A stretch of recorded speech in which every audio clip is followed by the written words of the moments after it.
Hello, everyone. Welcome back to the Real Clear Values podcast. Today, it is my pleasure to be speaking with Felicity Wingrove. Felicity is the UK Managing Director of Inspirational Group, and her work focuses on leadership and coaching training, language mastery, and speaking.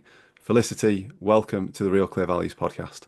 Oh, thank you so much, Tom. It's such a pleasure to be here. So, just to kick things off, then, just in a nutshell, I know I've given you, well, I've given that little introduction in terms of your job title, your job role. What is the work that you do, and what sort of results are you getting for your clients?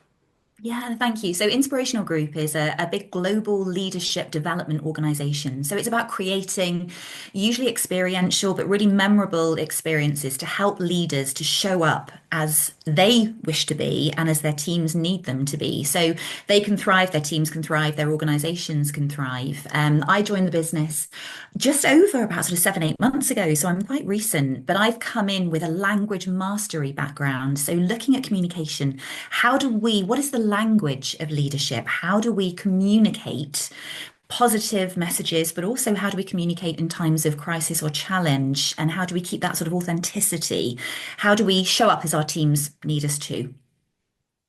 Yeah, I think that's vital, that question of showing up as you intend to show up. And this is one of the things that really attracted me in inviting you onto the podcast is this idea of we're talking about values on the podcast, and values is a very broad and vast subject.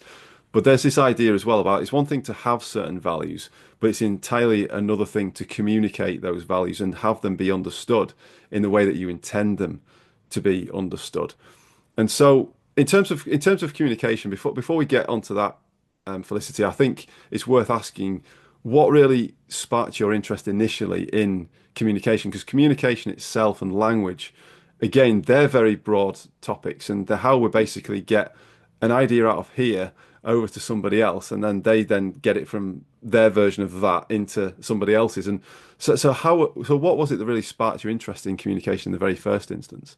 Do you know, even when I was a teenager, I was fascinated by speeches, really great speeches in history, moments in time. How did certain individuals inspire a nation or a tribe or a collective of people, often to go through potential harm, certainly a difficulty, to change? How did they inspire them with their vision? How did they? I'm thinking the Martin Luther King Juniors, and I studied a lot of Winston Churchill speeches at a time of war, at a time when people needed to believe in a leader, and some of the rhetoric devices and things that he used. And I wanted to better understand how they'd achieved that. So I made my degree was psycho-linguistics, so psychology and English language and linguistics, the science, the constituent parts. How do you break up sentences and forms and words and into the smaller sensible parts? And how do you put them back together in potentially a very subtly different way, but with deliberation? And it just started a lifelong journey into considering focusing on being really passionate about being deliberate in our communication, being authentic, but being really mindful that our truth may not be someone else's truth. It may not be the truth, the wider truth. We're all really individual, and we need to respect that when we communicate as well. Yeah, absolutely. And I'm entirely with you on the interest in those classic speeches, particularly the ones that you mentioned, some of them from the 20th century. I always think of FDR's speech, his first inauguration speech, when he talked about the only thing we have to fear is fear itself. And that Yeah. speech really did pave the way for America's recovery after the Depression. The words really do make a difference. It's interesting you say psycholinguistics, because there is a huge psychological component to language and what those words mean and how they make people feel. You know, we can think about people on the world stage like the President of the United States or whoever it is, and think about just the impact that those words have on how people feel, on markets, on goodness knows what else. Yeah. And obviously, we've seen a lot of the implications of that in the world at large at the moment. And Mm. so it is absolutely crucial. So, what would you say is a good place? You know, where should we start if we want to really get into being understood by others as we wish to be understood? Yeah, really brilliant question. Thank you, Tom. So, I would say the first thing is to recognize that while it's a lovely idea to speak to people how we would wish to be spoken to, it's also terrible advice because there is an assumption that everyone is like us, that we are identikit, cookie cutter people, and we're not. We're wonderfully unique. We have incredibly diverse experiences, life experiences. We come from different cultural paradigms, family structures, education. There are so many facets that make us, that make us unique. Why would our communication requirements, needs, filters be the same as the person next to us when our hair color isn't, or our height, or we are just so different. And when we were talking earlier, I likened it to me as a Brit getting on the Eurostar, getting off in Paris, and shouting loudly and slowly in English. Actually, that's what we were all doing. We're doing it for the right reasons. We're doing it for empathy because we're trying to put ourselves in someone else's shoes. But actually, we're putting ourselves in their shoes. We're not looking at, they're already there. There's already someone in those shoes. Who are they and what do they need from me? And I think it comes down to a recognition that it's 100% my responsibility for my message to land, as it is 100% your responsibility for yours. If we don't land our message effectively, at worst, it will be ignored or misunderstood. But actually, could it be misconstrued? Could it lead to some kind of distrust or or dissatisfaction or argument or amplification of? We're not just looking at a one-to-one communication. These could be countries, diplomatic channels. Actually, what might happen if someone is misunderstanding? And if we go back to the idea that we should communicate with people how we would wish to be communicated with, if someone doesn't get our message, there can only be one of two reasons for that. Either they're doing it deliberately, or they're not bright enough to understand. And neither of those are a great foundation stone for a mutually beneficial relationship. So, we're going to talk about values, hugely, hugely important. But at the very basic form, communication needs to be clear and deliberate, and it needs to be framed in a way that the person you're speaking to or writing to, connecting with in any way, will really understand. Yeah, I love that point that you make about responsibility because I think it's easy for people to be, I think it's easy for any of us to be a little bit arrogant about communication, where we've delivered a message and we expect certain things to happen as a result of that. And we can just kind of throw our hands up and say, well, I've told them what to do, and that's it, and then walk away. Well, if that message hasn't been properly received, or it hasn't met them where they are. I mean, this is a phrase I use a lot. I've used it a lot in my working life. Meet people where they are. And I think the rest of that phrase is, somebody told me a few years ago that the rest of that phrase is, meet people where they are because you won't find them anywhere else.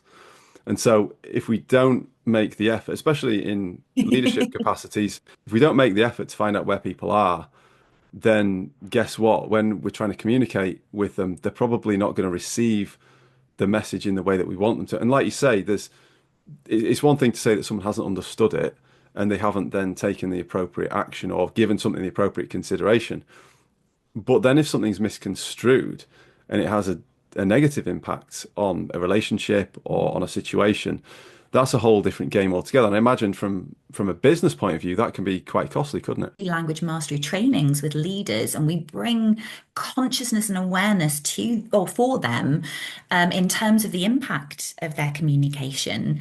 We start seeing, sort of 10, 15, 20% significant percentage uplift in effectiveness, in impact, in purpose and focus. Their teams are delivering much more because they're not just looking at the tactical requirement of what they're being asked to do. They understand much more deeply, more often than not. They understand the intent behind what they need to do.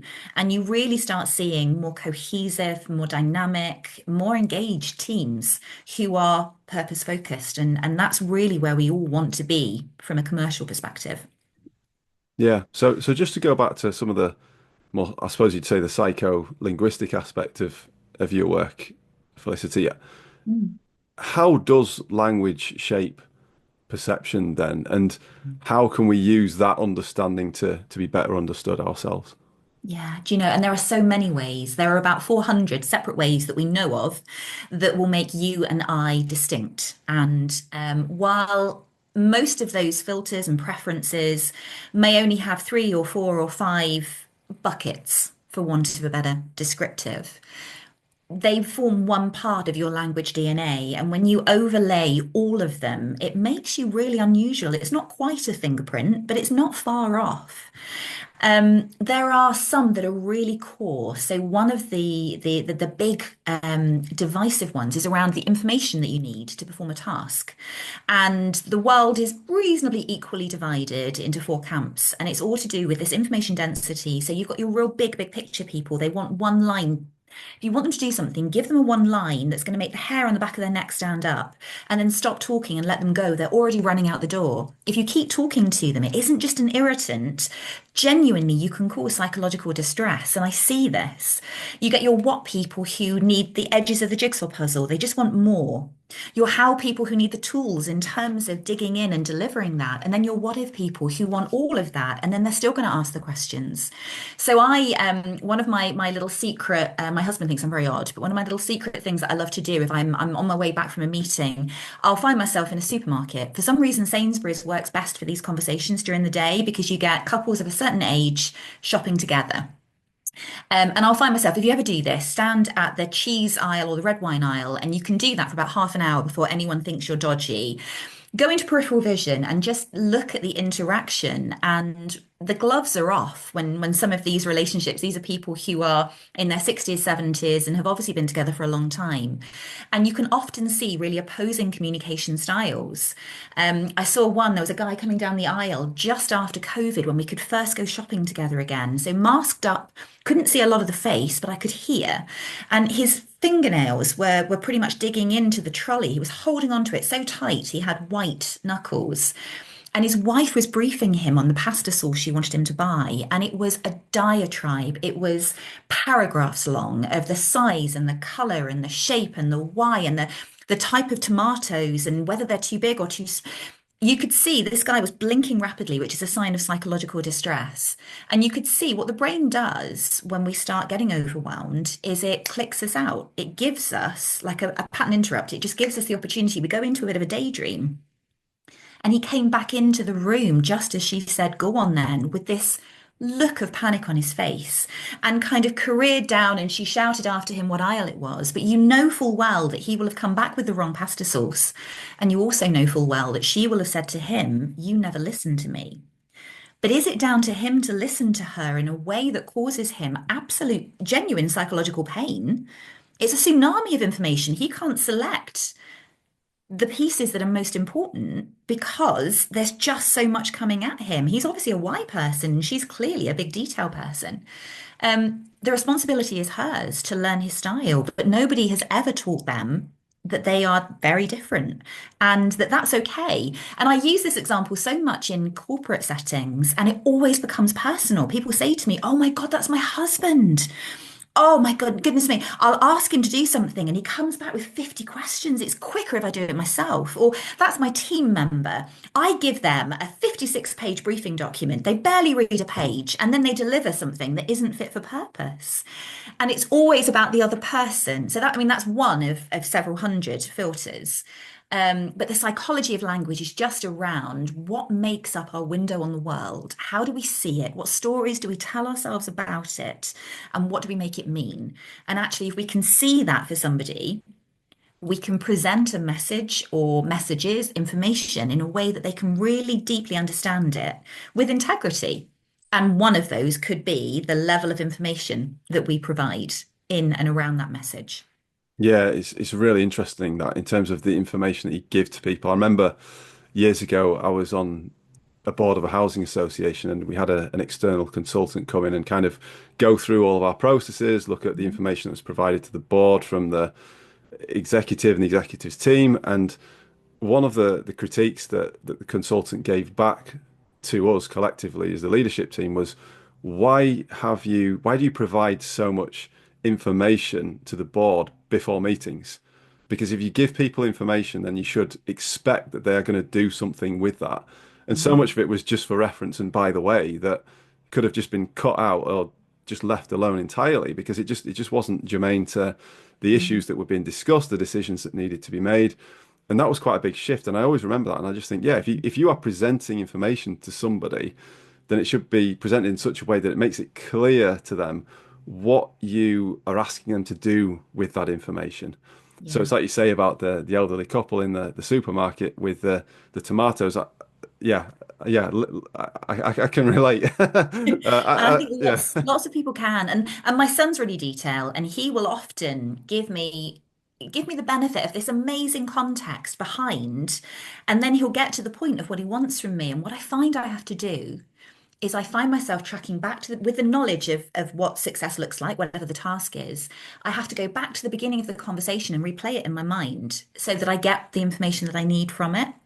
And I mean, he's 9, so the responsibility isn't his yet. It is absolutely mine to be able to flex and understand. But I'm already bringing awareness to him that if he can let me know at the very beginning what he wants, then I'd love all the flavor and the color and all of that detail. I'd love him to bring it to life for me. It's really lovely hearing his window on the world and getting to know him better communications wise. Just really good to get a heads up first of at the end of this is kind of what I'm going to need from you, mum. And I think from the from the communications perspective, exactly as you were saying, there is that responsibility. And I think the more we acknowledge that publicly and overtly with our teams, the better we will all be. yeah, absolutely. I think that awareness that there are differences and that there is a need to Mhm. appreciate those differences and to really cater for those differences. I think that's the starting point. But I know there'll be people listening to this and thinking, right, how do I put this into practice? How can I cater for all these different people? Let's say, for example, if you're a leader in any sort of capacity, whether it is whether you're managing a program, whether it is that you're managing a team, or whether you're managing an entire organization, you're going to be dealing with people that are why people, what people, how people. So if you have to send like, let's say you have to send like a general memo or general communication to everybody, how is it that you can cater for practically those different people? If you're delivering to a mass market, and I've delivered a talk using that method, cycling through, so using the why, the what, the how, and the what if to 2,000 people at a business conference, that's my biggest audience. And what you do, you do it in order. So if you can think of a web page, you've got a funky headline that's going to get attention. Underneath that, you've got a chunky paragraph or two of copy. That's your what.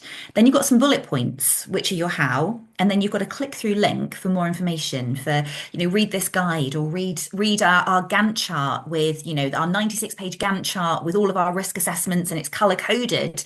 And actually, 3/4 of the population will never click that, but there are people, and you will have met them, who will revel in doing due diligence and going all the way through, much like booking a holiday. So I will check out probably 2 reviews. I'll look at the photos. I'll get a vibe for a place. And then I'm perfectly happy to spend thousands of pounds on a family holiday. My husband is very different to me. He will check out the first 100 Google reviews and TripAdvisor and he'll be checking out all of that detail because that gives him the safety of his decision making. Actually, he's probably better placed. It's probably, I am a little bit too big picture when it comes to making those decisions. We're a good team. But there is that recognition. If you think of it like a website, what happens, it allows people to check out when they have sufficient information. So they'll go into that daydream phase that I was describing. It happens when we're under psychological stress, but it also happens once we've had sufficient.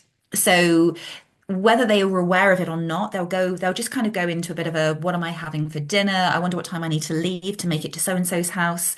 You just have that moment and they'll click back into the room the moment you finish briefing, but you'll meet every person's needs. And that works for other preferences like sensory language.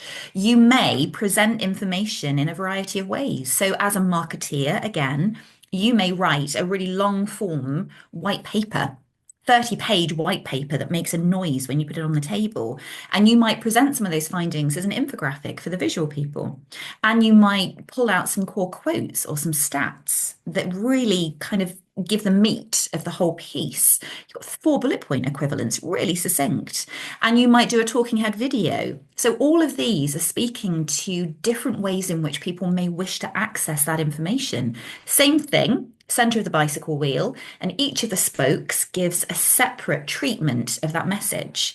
Now, I don't expect that everybody is going to do this for everything. These are for those really important corporate messages that need to land. Just give a thought to how else people might need you to share that with them. And if you don't know, ask. It's okay to give a brief and then to say, do you have enough? Do you feel resourced? Can I provide any more information? Can I support in any other way? Um, and it can be a trial and error. It can be, if you're briefing your team, it can be that you do it one way and then you look in to see who's taken that and run with it. How is your success? What is your impact? What more could you do? Who might be struggling to understand? Some people might be auditory. They might need to talk it through. You might do a beautiful briefing document. You might have flow charts and wonderful infographics. But actually, what they really benefit from is a 5 minute sitting on the edge of the table chat with you about, okay, can I just reflect what I'm hearing to make sure that my understanding's correct? So the onus is on us as leaders to be really agile and to be almost communications agnostic. We've got our own style, and it's important to know where we are so we know where we start. But you used the phrase when we were chatting earlier about meeting people where they are. I talk about bridging the gap. It's the same principle. If I know where you are and I know where I am, it's much easier for me to proactively take steps towards you. And I may not get to where you are authentically. I may not be able to go quite into the detail that you need without losing my integrity. I've got to be me. So again, I liken it to you're not wearing someone else's clothes, but you are choosing. Presumably, you would wear something different if you were going to a friend's wedding than you would if you're going supermarket shopping at the weekend. You're still the same you underneath, but you're showing up slightly differently. What's important is that you are still you. What you're not trying to do is to pretend to be somebody else. And I think that's really important when we talk about flexing our communication and bringing awareness to someone else's psychology. We're not trying to be them. We're not trying to step exactly into them. What happens is there's a lack of authenticity. It feels like you're parodying them, mimicking them. It feels actually the exact opposite of what you want. It feels very different, and you're not creating that sameness and that rapport and that warmth and that psychological safety. It's a real interrupt and disconnect and break in trust.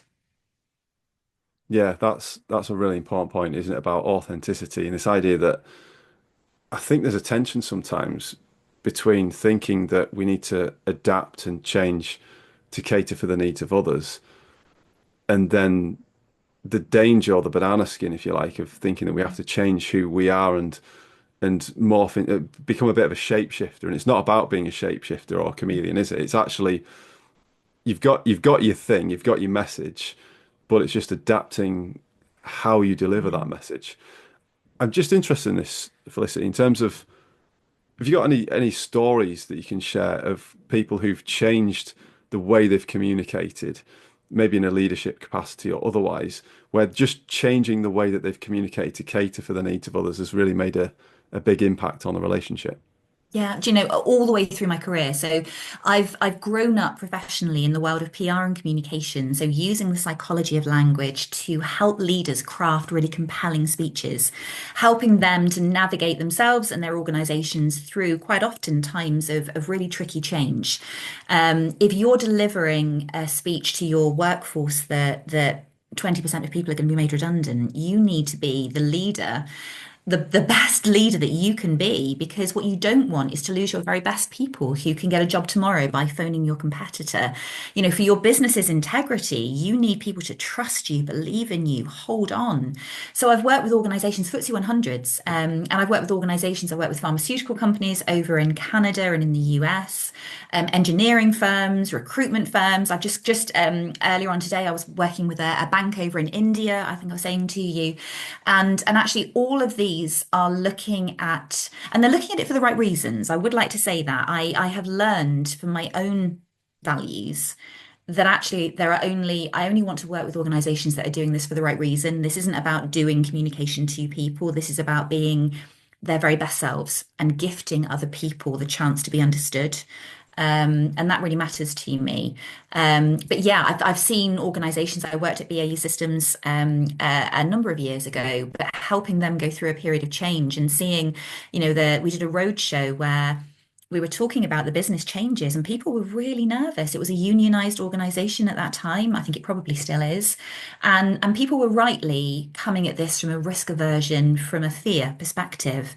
And we worked with the CEO at that time to deliver a speech which was really candid, which talked about what he didn't know and acknowledged what he didn't know. And it talked about what we did and why decisions were being made and what the process of decision making would be. And actually, and I was there and I watched all of these. I did the roadshow with him and just kind of provided support. And him sitting in here or standing in his integrity actually went a really long way to reassuring people because it wasn't a platitude. He wasn't standing up and saying, I know everything. Here's the finished article. He was human, but he was in control and in command. And there were very rational reasons for the decisions that were being made. And there were also rational reasons for the things that we didn't yet know because we were going through a process. So it was about getting people to buy into the journey, the purpose, the intent, but also to understand that this was not a very quick decision or an easy decision, but this was a decision that would have an impact on working conditions. It would have an impact on staffing levels in certain areas, and that we took that responsibility really seriously. So that's probably a really good one. But I mean, there are examples every single day. That's what gets me up in the morning, actually. It's about helping people, helping leaders to have a really positive impact for good, but also when they're delivering good messages, positive messages, messages of hope, but also when it's the tough messages. Yeah, I think that's really important. So I think it's a lot of times, especially in the way that things are in the world at the moment, we focus a lot on the negative messages and how to more effectively communicate them or soften the blow, so to speak, or to deliver bad news in a good way or as good a way as possible. But it's also important to celebrate the good things as well and celebrate the wins and how we communicate that I think is also important. And even the fact that we do communicate that because sometimes that those things just get missed or they get taken for granted. And especially in the corporate world, there can be a sense of fatigue where, all right, this financial year's ended, a new one rolls in, and it's like this again. And sometimes we need to have communication's a really important point, or should I say, the end of a period or the marking of a particular event is a really, really important point to have communication that speaks to everybody, but that really sets out the why and it goes through all these different, like you say, that it's kind Yeah. of like a cascading order of things, isn't it? It's like, the why, the what, the how, the Mm. the What if? what if? Yeah, that last one there as well. I think having all of that as well, because people will dig into I know plenty of people who will dig into the what if, because Mm. they'll be looking at it very analytically and say, yeah, but what if this and what if that?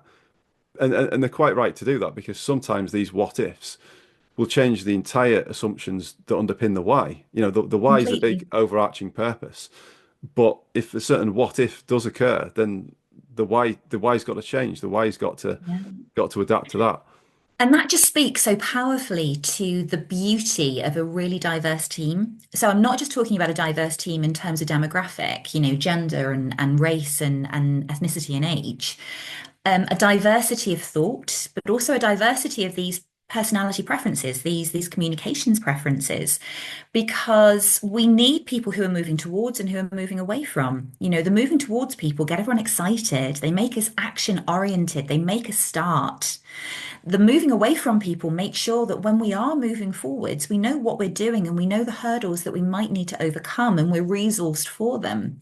And that's really important. I'm a real arch, top level why person. So I'll do a one-liner and I start running and I work it out as I go. And I've learned how to make that a superpower for myself, but I've also learned how to surround myself with how and what if people who are smart and can resource us as a team so that when I get to that first hurdle, I'm moving us forward, but they've foreseen that and they hand me whatever I need to manage that particular situation. And then I'll take us on the sprint And then we'll get to another obstacle. And actually, I'll turn to a colleague who's best placed to support. And they again will have some form of preparedness.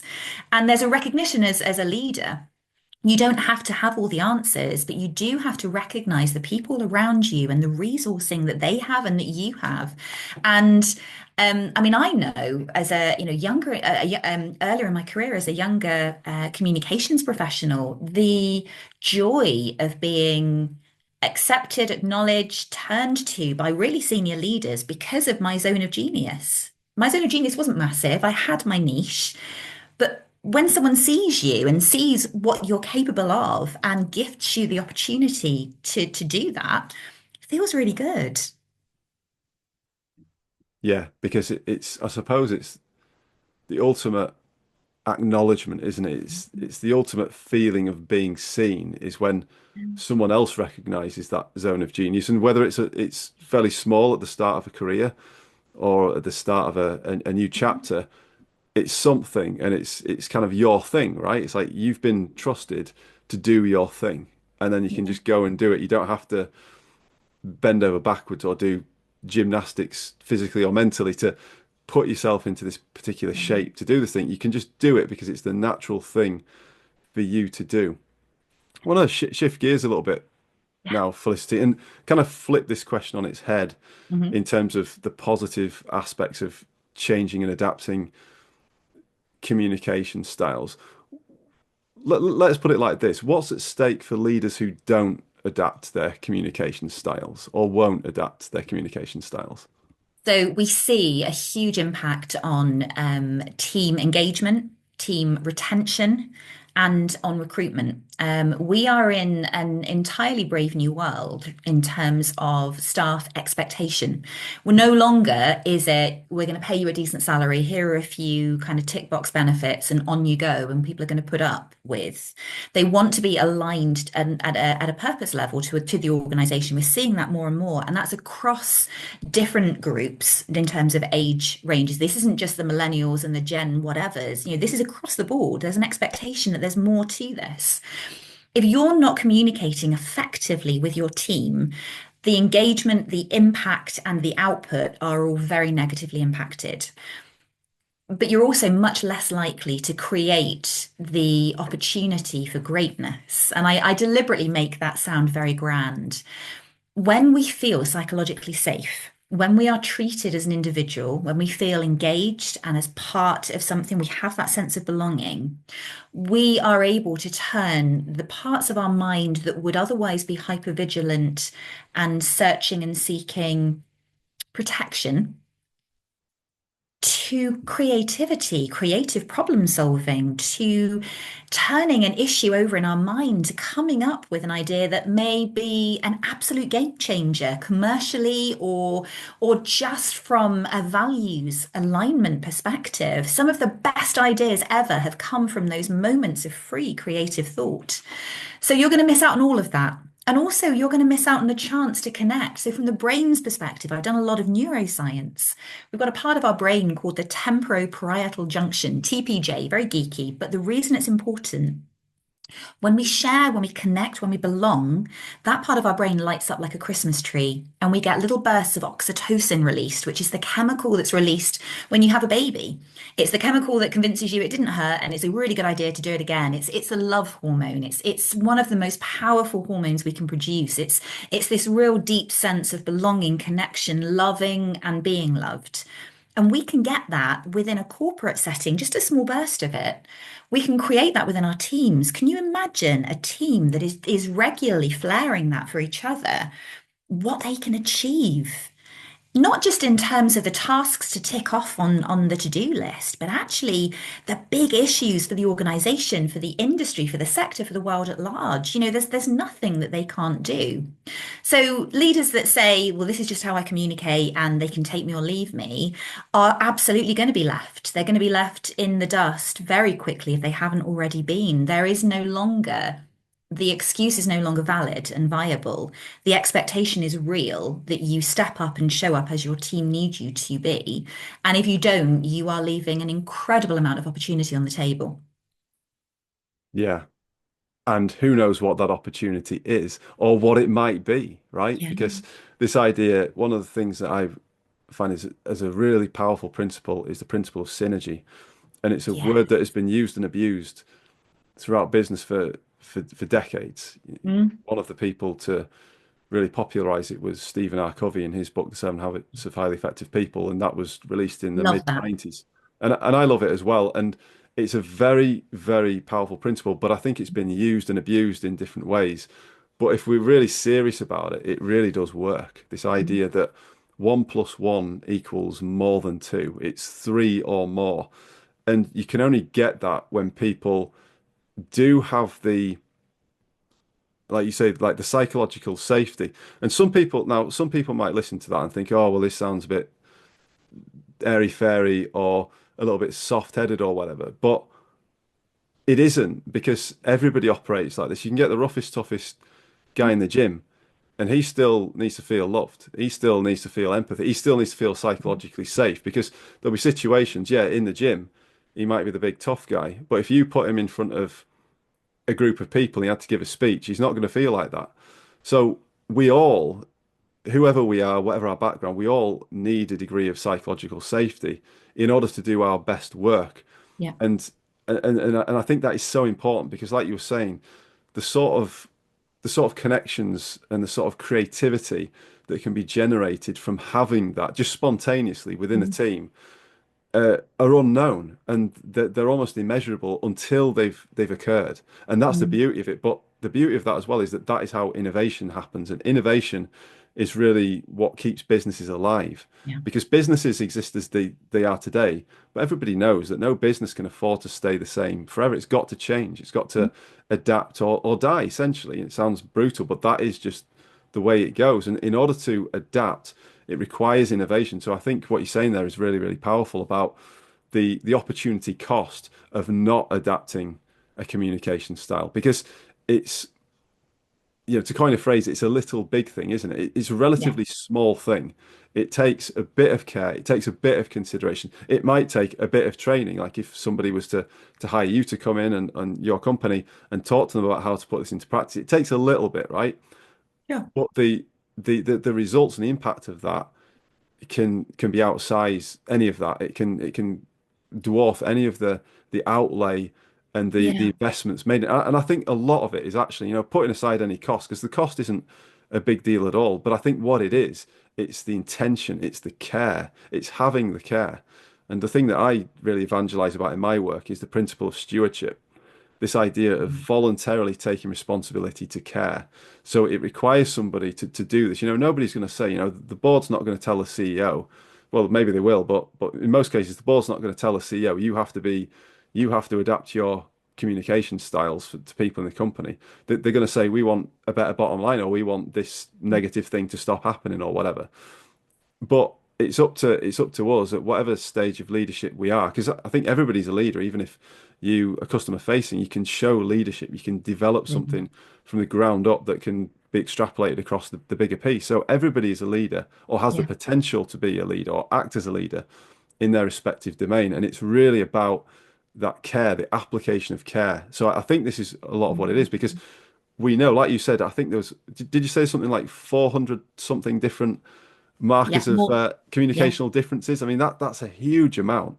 But really, with just a little bit of care, we can really get to the bottom of how each person wants and needs to be communicated with to Yeah. bring the best out of them. And the beauty of it is that it is a virtuous circle. So it's good for them in terms of their psychological safety, but the results for you, the communicator, and the whole are also there as well. I mean, now that you mention neuroscience, one of the things that I'm interested in, one of the books that I've read that's really stuck with me is about helping people. I think it's called Helping People Change, and it talks about the parasympathetic and the sympathetic nervous Yeah. systems and the difference between the two, and how one of them is basically the fight or flight. When people feel like that, they're in fight or flight.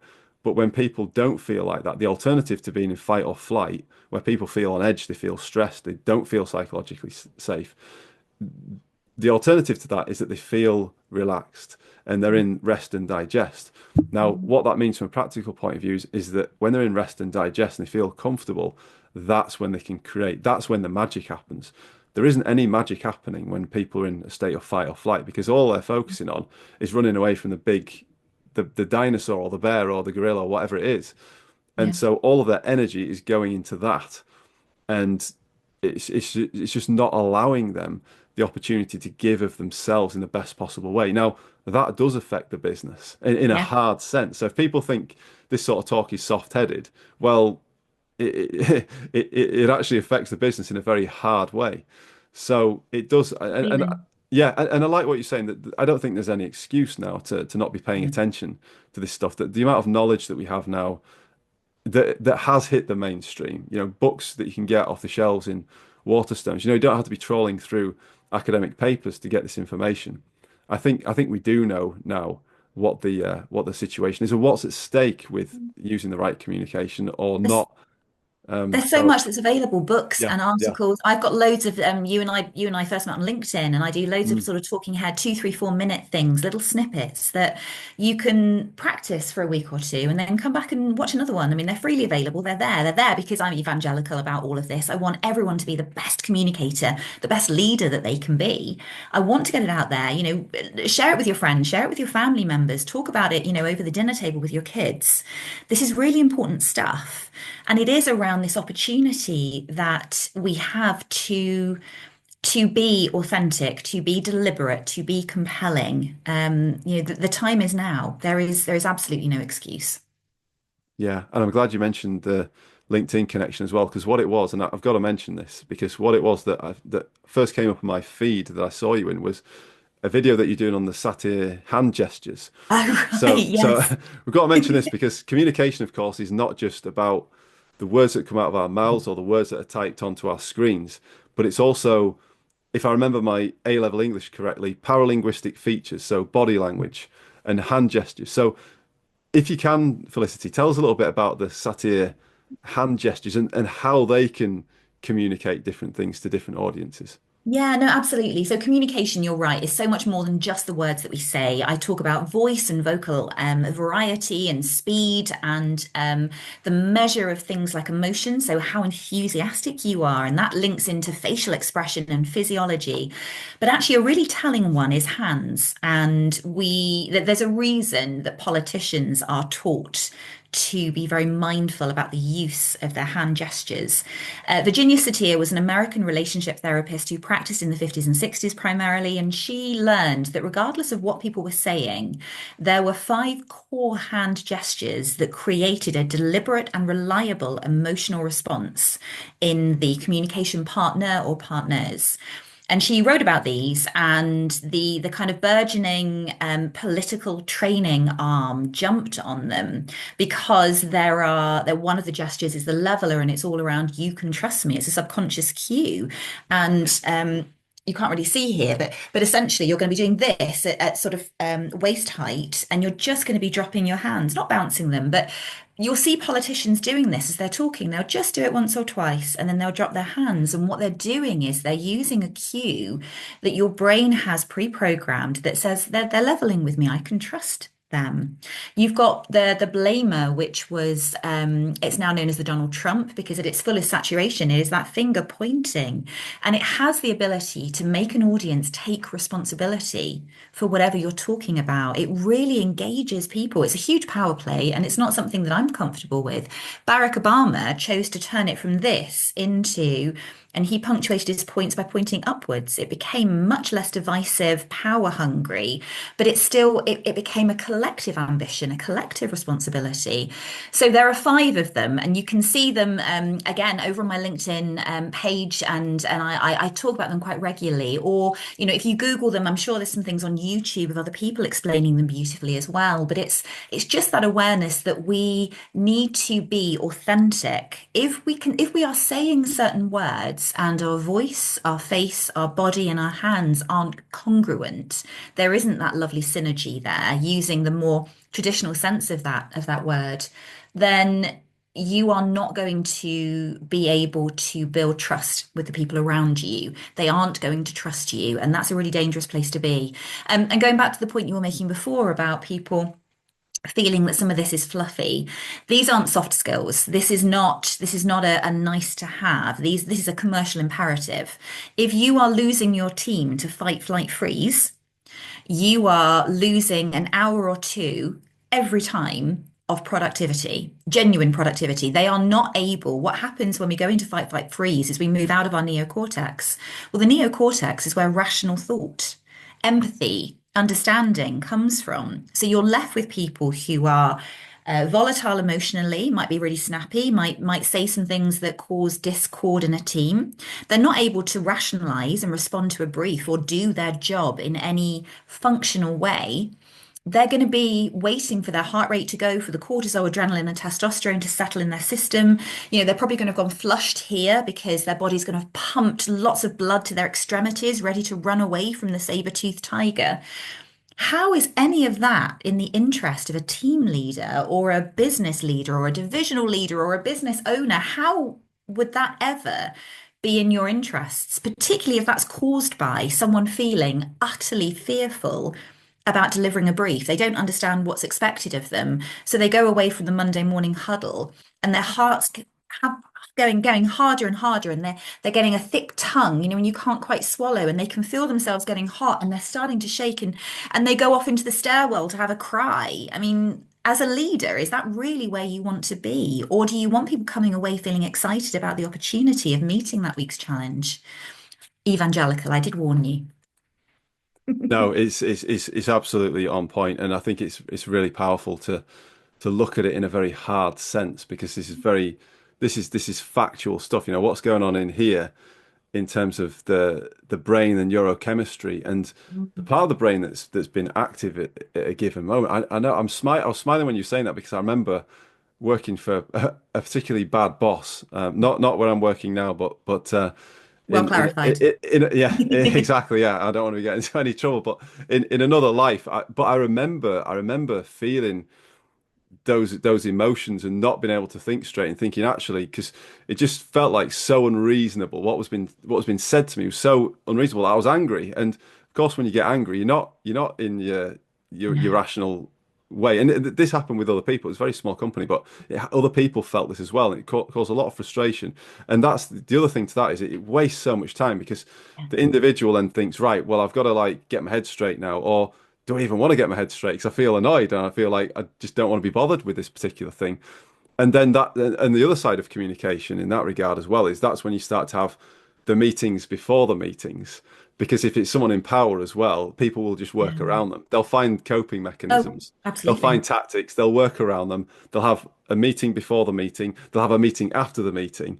And none of that is actually furthering the mission of the business or serving any Or customers. waste. I mean, Yeah, just it's what an massive absolute, waste. yeah, an absolute waste. And I'm guessing you didn't stay at that firm for any longer than you needed to. No, I didn't. I I'm didn't. guessing you didn't do your best work while you were there.